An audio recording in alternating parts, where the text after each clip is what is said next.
এই পৃথিবী হলো একটা জাহান। আজকে বিজ্ঞানের বাদাওলাতে আমরা বেশ কিছু জগতের নাম পেয়েছি, গ্রহ উপগ্রহের নাম পেয়েছি, যেখানে বিজ্ঞান বলছে সেখানে প্রাণের অস্তিত্ব আছে। আমরা জানি বারবার তারা মঙ্গলে মঙ্গলযান পাঠিয়েছে, বারবার তারা চাঁদেতে চন্দ্রযান পাঠিয়েছে, নাসা পাঠিয়েছে, ইসরো পাঠিয়েছে। পৃথিবীর বিভিন্ন দেশ থেকে এই সমস্ত গ্রহগুলোতে গিয়ে প্রাণের সন্ধান তারা করছে। তার মানে তারা আবিষ্কার করছে যে এখানেও এক একটা জগৎ আছে। হে তরুণ যুবকেরা, এরকম কয়েকটা জগতের নাম তারা আবিষ্কার করেছে। তারা বলেছে পৃথিবী, তারা বলেছে বুধ, তারা বলেছে বৃহস্পতি, তারা বলেছে ইউরেনাস, তারা বলেছে নেপচুন, তারা বলেছে প্লুটো। এইভাবে বেশ কিছু জগতের নাম তারা করেছে। এর বাইরে তারা বলেন হাজার হাজার মিলিয়ন মিলিয়ন ট্রিলিয়ন ট্রিলিয়ন গ্রহ উপগ্রহ পৃথিবী বা আমার শুধু এই রকম গ্রহ উপগ্রহ বিশ্ব ব্রহ্মাণ্ডে আছে। বাবা, হে তরুণ যুবকেরা, আজকে তারা যেটা আবিষ্কার করলেন, আমি এর আগেও বারবার বলার চেষ্টা করেছি, আপনি কোরআন কেন মানবেন, আপনি ইসলাম কেন মানবেন? আজকে যেটা বিজ্ঞানীরা গবেষণা করছে সেটা 1450 বছর আগে আল্লাহ কোরআন মাজিদে লিপিবদ্ধ আছে, কিন্তু আমাদের চোখ নাই, আমরা দেখতে পাই না, আমাদের বোঝার শক্তি নাই, আমরা বুঝতে পারি না। আমার আল্লাহ 1450 বছর আগে জানিয়ে দিয়েছেন আলাম মানে হলো একটা জগৎ, আলামিন হলো বহু বচন, অনেক জগৎ। আজকের বিজ্ঞানীরা আবিষ্কার করে বলেন এই পৃথিবী হলো একটা জগৎ। এরকম হাজার হাজার জগৎ আছে যা এখনো আবিষ্কার করা হয়নি। আজকে যেটা বিজ্ঞানে প্রমাণ হয় 1450 বছর আগে আল্লাহর কোরআন মাজিদে প্রমাণিত। হে তরুণ যুবকেরা, সেই আলামিনের যেখানে আমার আল্লাহ রব, আলহামদুলিল্লাহি রাব্বিল আলামিন, সেখানেই তো আমার আপনার নবীকে আল্লাহ করেছেন ওয়ামা আরসালনাকা ইল্লা রাহমাতাল লিল আলামিন। যে জগৎগুলোর রব হলেন আমার আল্লাহ, সেই জগৎগুলোর রহমত হলেন দয়ার নবী রাসূলুল্লাহ। জোরে হবে না, জোরে হবে না? তাহলে আমাদের নবীর মর্যাদা কত ভাবুন একটু। সেই নবী ক্ষুধার্ত অবস্থায় নাতিদের খুঁজতে বেরিয়েছেন। আমার আপনার প্রেস্টিজে লাগবে, আমি ডাক্তার, আমি মাস্টার, সম্মান আমার কত, নবীর সম্মানের কথা চিন্তা করুন। সারা পৃথিবীর 200 কোটি মানুষ প্রত্যেক সময় যে নবীর আলোচনা করে, যে নবীর কোনো না কোনো সুন্নত মেনে চলে, খাবার সময় বিসমিল্লাহ বলছেন, সেই নবীর দেখানো সুন্নত। বসে পানি পান করছেন, সেই নবীর দেখানো সুন্নত। ডান দিকে কাত হয়ে ঘুমাচ্ছেন, সেই নবীর দেখানো সুন্নত। পায়ের গিরার উপর পোশাকটা পরছেন, মা আসফালা মিনাল কাবাইনি মিনাল ইজারে ফিন্নার, সেই নবীর দেখানো সুন্নত। সেই নবী যে সুন্নতগুলো আপনাকে আমাকে দেখিয়েছেন, হে তরুণ যুবকেরা, সেই রাহমাতুল লিল আলামিনকে আমার আল্লাহ কত মর্যাদা, কত সম্মান দিয়েছেন। সেই নবী খুঁজতে গেলেন পাহাড়ের দিকে, নাতি ভাইদের খুঁজতে গেছেন। হাই রে হাই, নাতিদের নবী আমার কত ভালোবাসে।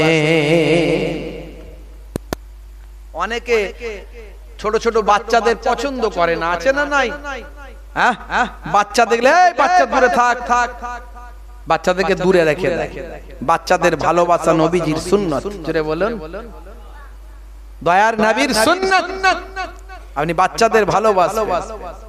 এতিম বাচ্চা যখন আপনি পাবেন, এতিম বাচ্চার মাথায় হাতটা বুলিয়ে দেবেন, পারলে কিছু খাওয়াবেন, মিষ্টি মুখে কথা বলবেন, এতিম বাচ্চাদের স্নেহ করবেন।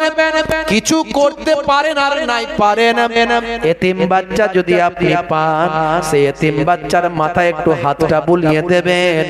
দয়ার নবী বলেন এতিম বাচ্চার হাত চুলে যতগুলো চুল আছে, আপনার হাতের তালুতে তার মাথার যতগুলো চুল লেগেছে, ততগুলো সওয়াব আমার আল্লাহ আপনার নামাজ আমলে লিখে দেবেন। হে তরুণ যুবকেরা, হে আমার বন্ধুরা, হে আমার মুরব্বিয়ানেরা, নবী আমার নাতিদের কত ভালোবাসেন। গিয়ে দেখেন পাহাড়ের তলদেশে দুই ভাই গলা জড়াজড়ি করে শুয়ে আছে ক্ষুধার জ্বালায়। আহারে কত কষ্ট করেছেন নাতিরা রাসূলের খাতিরে।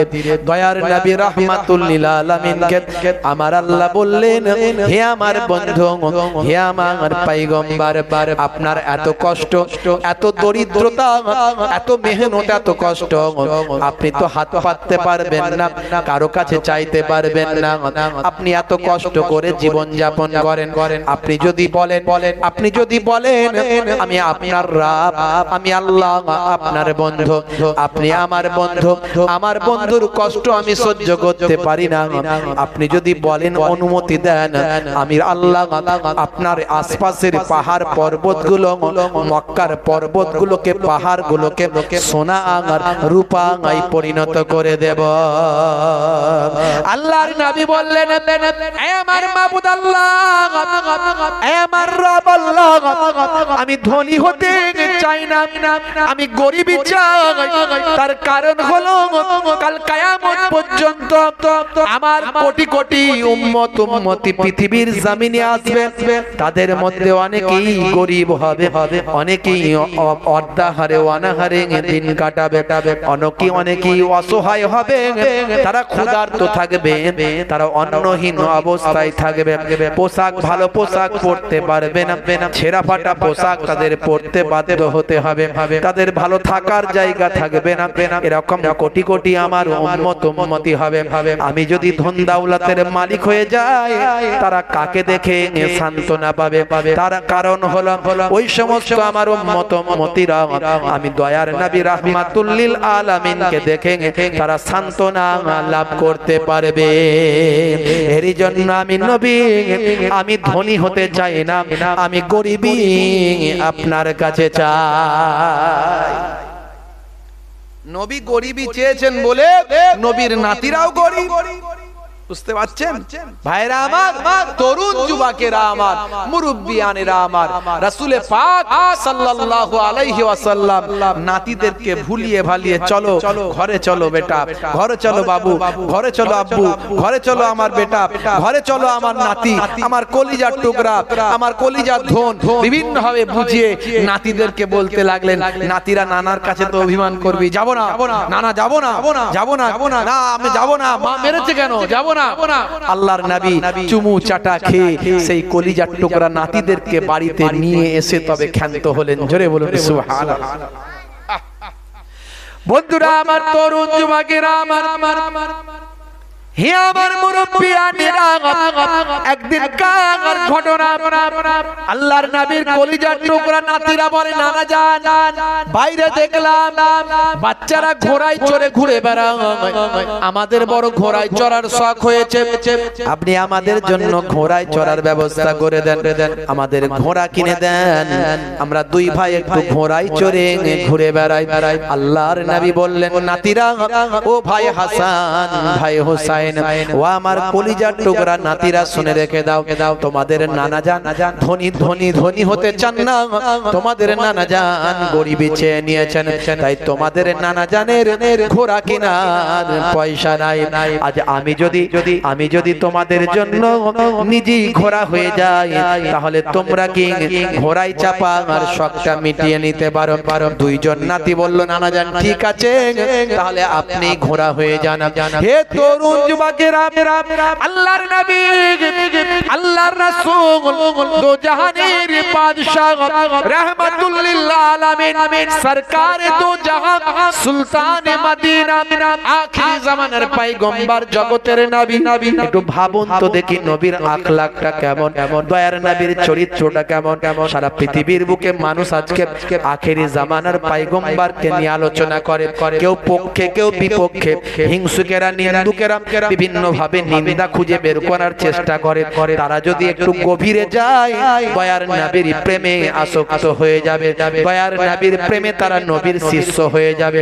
পৃথিবীর বুকে অনেকেই দয়ার নবীর সমালোচনা করতে গিয়ে, দয়ার নবীর কটূক্তি করতে গিয়ে কেসিয়াস কেলে থেকে টাইসন, হ্যানুম্যান, Gary Miller, Jennifer Michael Jackson, ইলিমা দিমাত্রাঙ্ক, এই পৃথিবীর বিখ্যাত বিখ্যাত ব্যক্তিরা দয়ার নবীর প্রেমিক হয়ে বিশ্ব নবীর শিষ্য হয়েছে। এর আগে আমি অনেক নাম বলেছি, আজকে আর বলছি। বন্ধুরা আমার, তরুণ যুবকেরা আমার, আল্লাহর নবী বললেন কলিজার টুকরা নাতিরা, তাহলে আমি একটু ঘোড়া হয়ে যাচ্ছি, তোমরা আমার পিঠে চেপে ঘোড়া চড়ার শখটা মিটিয়ে নাও। নবী আমার 4 হাত পায়ে হামাগুড়ি দেওয়া শুরু করলেন। দুইজন নাতি পিঠের উপর বসে পড়লেন, চাল ঘোড়া চাল, চাল ঘোড়া চাল, চাল ঘোড়া চাল। নবী আমার ঘোড়া হয়ে ঘুরতে লাগলেন। হে তরুণ যুবকেরা, সেই সময় দেখতে পাওয়া যায় পরবর্তীকালে যিনি মুসলিম জাহানের দ্বিতীয় খলিফা হয়েছিলেন হযরতে ওমর ফারুক রাদিয়াল্লাহু তাআলা আনহু, তিনি এসে হাজির হয়েছেন। বাবা পরবর্তীকালে মুসলিম জাহানের দ্বিতীয় খলিফা তিনি হয়েছিলেন। হে তরুণ যুবকেরা, হযরতে ওমর ফারুক দয়ার নবীর দিকে বললেন, আশ্চর্য ব্যাপার, পৃথিবীর শ্রেষ্ঠ মহামানব আজকে এইভাবে 4 হাত পায়ে হামাগুড়ি দিচ্ছে। পৃথিবী যার জন্য অস্থির, চাঁদ সূর্যরা যার জন্য অস্থির, পাকা আকাশ পাতাল জমিন, পশু পাখি চাঁদ সূর্য যার কথা শোনে, বনের পশুরা যাকে সালাম দেয়, শুভেচ্ছা জ্ঞাপন করে, ধুলোবালি কাকড় গুলো যার সঙ্গে কথা বলে, সেই রাহমাতুল লিল আলামিন যখন রাস্তা দিয়ে যায়, আকাশের এক টুকরো মেঘ দয়ার নবীকে ছায়া করতে করতে যায়। সেই নবী আজকে 4 হাত পায়ে হামাগুড়ি দিয়ে বাচ্চাদের ভোলাই, এ তো আশ্চর্যের ব্যাপার। হুজুর বিয়াদবি নেবেন না, বাচ্চারা তো ভালোই সাওয়ারি পেয়েছে। বলার সঙ্গে সঙ্গে নবী আমার নবুয়াতি চেহারা খানা নিয়ে বললেন, ও ভাই, ও বাবা ওমর ফারুক, ও ওমর, কথাটা একতরফা হয়ে গেল। শুধু সাওয়ারিটা ভালো বললে হবে না, বরং যারা সাওয়ারি হয়েছে, যারা সাওয়ার হয়েছে, তারাও আল্লাহর দরবারে ভালো। জোরে হবে না, জোরে হবে না। বন্ধুরা আমার, তরুণ যুবকেরা আমার, কি মহাব্বত নবী করেছেন, কি ভালোবেসেছেন নবী আমার। ওয়াজ করছেন, ওয়াজ। সোহাদা হুজুরদের আলোচনা শুরু তো করিনি, আমি শুধু ভালোবাসার কথা বলছি। যদি শুরু করি তো শেষ করা মুশকিল, বুঝতে পারছেন। আল্লাহর নবীর ইন্তেকাল হলো 632। 632 এর পরে নবী দুনিয়া ছেড়ে বিদায় নিলেন। হযরতে আবু বকর সিদ্দিক 2 বছর কিছুদিন খেলাফতি করলেন। হযরতে ওমর ফারুক হুজুর 10 বছর খেলাফতি করলেন। হযরতে ওসমান জিন্নুরাইন 12 বছর খেলাফতি করলেন। হযরতে আলী মুর্তজা কারামাল্লাহু ওয়াজহু 5 বছর কিছুদিন খেলাফতি করলেন। ওদিকে আমিরে মাবিয়া ছিলেন দামেস্কে, তিনি হযরতে আবু বকর সিদ্দিক সৈন্যদের সঙ্গে পাঠিয়েছিলেন, গভর্নরের সঙ্গে পাঠিয়েছিলেন। সেখানে গভর্নর ইন্তেকাল করার পরে আমিরে মাবিয়া হলেন গভর্নর। হযরত ওসমান জিন্নুরাইনের জামানাতে পুরো দামেস্কের গভর্নর হয়ে গেলেন, বিশাল এলাকার গভর্নর হয়ে গেলেন। 4 খলিফার পরে তিনি খেলাফতি দাবি করলেন এবং সকলে মেনে নিলেন। এই নিয়ে কিছু বিতর্ক আলকা সালকা ছিল, কিন্তু সকলে মেনে নিয়েছিলেন। কারণ আমিরে মাবিয়াকে কিছু মানুষ কটূক্তি করে, কিছু মানুষ এজিদকে গালাগালি করতে গিয়ে, এজিদ সম্পর্কে কটূক্তি করতে গিয়ে আমিরে মাবিয়া হুজুরের সম্পর্কে কটূক্তি করে। মনে রাখবেন, আমাদের ঈমান, আমিরে মাবিয়া তিনি হলেন আল্লাহর নবীর সাহাবী। এই সাহাবীর খাতা থেকে তার নামকে কখনো কাটা যাবে না। কিছু মানুষ সাহাবীর খাতা থেকে আমিরে মাবিয়া হুজুরের নামকে পর্যন্ত কেটে দিয়েছে। মনে রাখবেন, আসহাবিকান নাজুম বিআইহিম ইক্তাদাইতুম ইহতাদাইতুম। দয়ার নবী বলেন, আমার সাহাবীরা হলেন আকাশের চন্দ্রের ন্যায়, যে কোন সাহাবীকে অনুসরণ করবে আল্লাহ আল্লাহর জান্নাত পেয়ে যাবে। শুধু তাই নয়, যে কজন কাতেবে ওহী ছিলেন অর্থাৎ আল্লাহর কোরআনকে লিপিবদ্ধ করতেন তার মধ্যে একজন হলেন হযরত আমিরে মাবিয়া। সে অল্প দিন হোক, কিছুদিন হোক, যতদিন হোক আমিরে মাবিয়া হলেন, হুজুর হলেন একজন কাতেবে ওহী। তাই আমিরে মাবিয়া একজন যোগ্যতাপূর্ণ সাহাবী ছিলেন। ভাইরা আমার, কিছু বিতর্ক, কিছু ভুল বোঝাবুঝি, কিছু মনোমালিন্য থাকতে পারে, তার বদলে আমিরে মাবিয়া হুজুরের সম্পর্কে কটূক্তি করলে আমাদের ঈমান চলে যেতে পারে। এটা আহলে সুন্নাহ ওয়াল জামাতের উলামাদের আকীদা, সর্বোপরি মুজাদ্দিদুল জামানের আকীদা। আমরা যারা ফুরফুরা শরীফ মেনে চলি আমাদের আকীদা।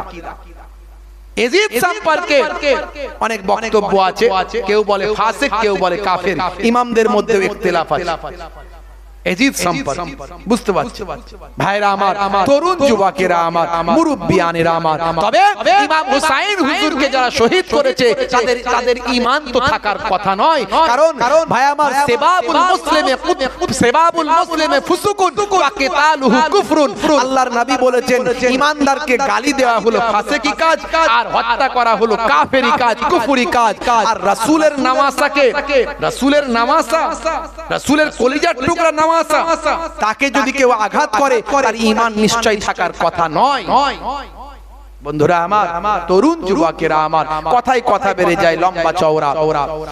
হে তরুণ যুবকেরা, হে আমার বন্ধুরা, হে আমার মুরব্বিয়ানেরা, শুনে রেখে দিন বাবা, জেনে রেখে দিন বাবা, আল্লাহর নবী ওয়াজ করছেন। যখন ওয়াজ করতেন ভাই আমার, সাহাবায়ে কেরামেরা এমন ভাবে ওয়াজ করতেন, এমন ভাবে ওয়াজ শুনতেন, দয়ার নবী যখন জান্নাতের কথা বলতেন যেন আল্লাহর নবীর সাহাবীরা চামড়ার চোখে আল্লাহর জান্নাত দেখতে পায়। আল্লাহর নবী যখন জাহান্নামের কথা বলতেন সাহাবায়ে কেরামেরা এমন ভাবে ওয়াজ শুনতেন যেন চামড়ার চোখে জাহান্নাম তারা দেখতে পান। হে তরুণ যুবকেরা, সাহাবায়ে কেরামেরা যখন ওয়াজ শুনতেন উড়ন্ত পাখিগুলো সাহাবায়ে কেরামদের মাথার উপরে এসে বসতো।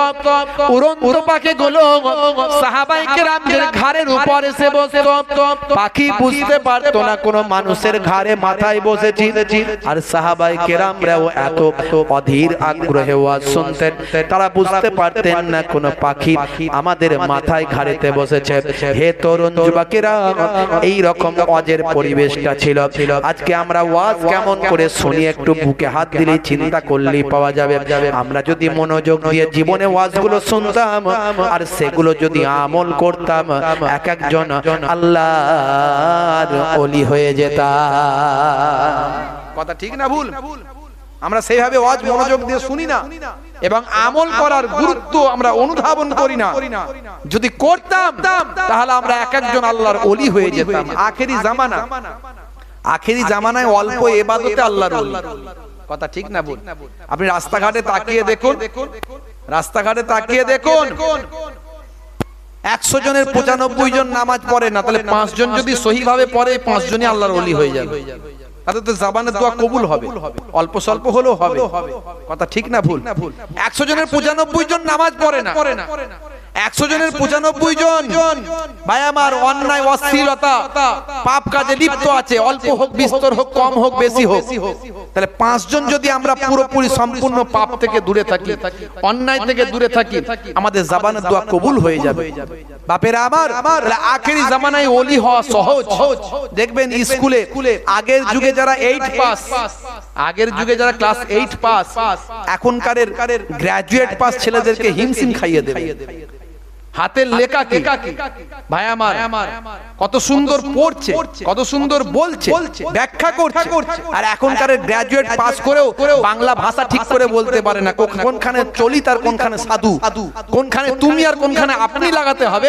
কখনো একবার আপনি বলছে আপনি পানি খাবে, আপনি পানি খাবে কি রে, ভাষাই ঠিক নাই। বুঝতে পারছেন? কি পাস করেছো? বলে গ্রাজুয়েট পাস করেছে। ভালো পড়েছো তুমি, ভালো পড়াশোনা করেছো। বুঝতে পারছেন? বাপেরা আমার, তরুণ যুবকেরা আমার, হে তরুণ যুবকেরা আমার, হে আমার বন্ধুরা শুনে রেখে দিন বাবা, আল্লাহর নবীর সাহাবীরা ওয়াজ শুনতেন, ওয়াজ এমন ভাবে শুনতেন, হৃদয় লাগিয়ে শুনতেন ওয়াজ। বন্ধুরা আমার, তারা নামাজের এতটাই পায়রাবি ছিলেন, তারা রাসূলের সুন্নতের এতটা পায়রাবি করেছেন। রাসূল যেভাবে নামাজ পড়তে বলেছেন সেভাবে তারা নামাজ পড়েন, রাসূল যেভাবে সুন্নতটা আমল করতে বলেছেন সেভাবেই তারা সুন্নতটা আমল করে। আজকে এই পবিত্র আশুরার রাত্রি থেকে আমরা যদি প্রতিজ্ঞাবদ্ধ হয়ে যাই, আজ থেকে অল্প দিন আমাদের জীবন, বেশি দিনের জিন্দেগি নয়, জীবনটা বড় সংক্ষিপ্ত। আমরা ভাবছি 50 বছর, 60 বছর, 70 বছর, কিন্তু কিয়ামতের একটা দিন হবে, 50,000 বছরের দিন। সেই একটা দিনের তুলনায় আপনি পৃথিবীতে 50 বছর, 60 বছর বেঁচে আছেন মানে কয়েক দিন কিংবা কয়েক ঘন্টা বেঁচে আছেন বাবা। হে তরুণ যুবকেরা, আমার আল্লাহ কোরআন মাজিদে বলেন, ওয়ালাল আখিরাতু খায়রুল লাকা মিনাল উলা, পরকালটা হলো তোমাদের জন্য উত্তম, আখিরাতটা তোমাদের জন্য হলো উত্তম এবং ভালো। ভাইরা আমার, তরুণ যুবকেরা আমার, মুরব্বিয়ানেরা আমার, কোরআন মাজিদে অন্য জায়গায় আল্লাহ বলছেন, বাল তুসিরুনাল হায়াতাদ দুনিয়া ওয়াল আখিরাতু খায়রুন ওয়া আবকা, এই দুনিয়াটা হলো তোমাদের জন্য ক্ষণস্থায়ী, পরকালটা হলো তোমাদের জন্য চিরস্থায়ী। হে তরুণ যুবকেরা, সেই জন্য পরকালের কথা চিন্তা করো। ইমাম হুসাইন রাদিয়াল্লাহু তাআলা আনহু, ইমাম হাসান রাদিয়াল্লাহু তাআলা আনহু, সুহাদা কারবালা হুজুররা দুনিয়া থেকে পরকালকে বেশি গুরুত্ব দিয়েছেন। যদি দুনিয়াকে গুরুত্ব তারা দিতেন, বাঁচতে যদি বেশি দিন চাইতেন, তাহলে এজিদের বশ্যতা স্বীকার করতেন। এজিদের বশ্যতা স্বীকার করেননি, তার কারণ হলো ইসলামের আবির্ভাব যেখান থেকে, ইসলামের পরিপূর্ণতা যেখান থেকে, ইসলামের শ্রেষ্ঠ নবী যেখান থেকে আবির্ভাব, ইসলামের শ্রেষ্ঠ নবী যে ইসলামটা সুন্দরভাবে যেখান থেকে রেখে দিয়ে গেছেন, আর সেই জায়গায় এজিদের মতো লোকের হাতে যদি ইসলামটা চলে যায়, তাহলে দয়ার নবীর ইসলামকে তারা ধ্বংস করে দেবে। এরই জন্য ভাই আমার, ইমাম হাসান, ইমাম হুসাইন হুজুররা এজিদের বশ্যতা স্বীকার করেন না। বন্ধুরা আমার, তরুণ যুবকেরা আমার, তাহলে তারা কিন্তু এই দুনিয়া অপেক্ষা পরকালকে গুরুত্ব দিয়েছেন বেশি। আর আজকের যুগে আমরা দুনিয়া করে পেরেশান, আমরা পরকালের কথা চিন্তা করি না। কতদিন বাঁচবেন গ্যারান্টি নাই। হে তরুণ যুবকেরা, হে আমার বন্ধুরা, হে আমার মুরব্বিয়ানেরা, শুনে রেখে দিন বাবা, জেনে রেখে দেন, হে মুসলমান, এই দুনিয়া অপেক্ষা পরকালের চিন্তা বেশি বেশি করুন। নামাজটা ঠিকঠাক ভাবে পড়ার চেষ্টা করুন, নামাজের সময় হলে নামাজ ছেড়ে দেবেন না।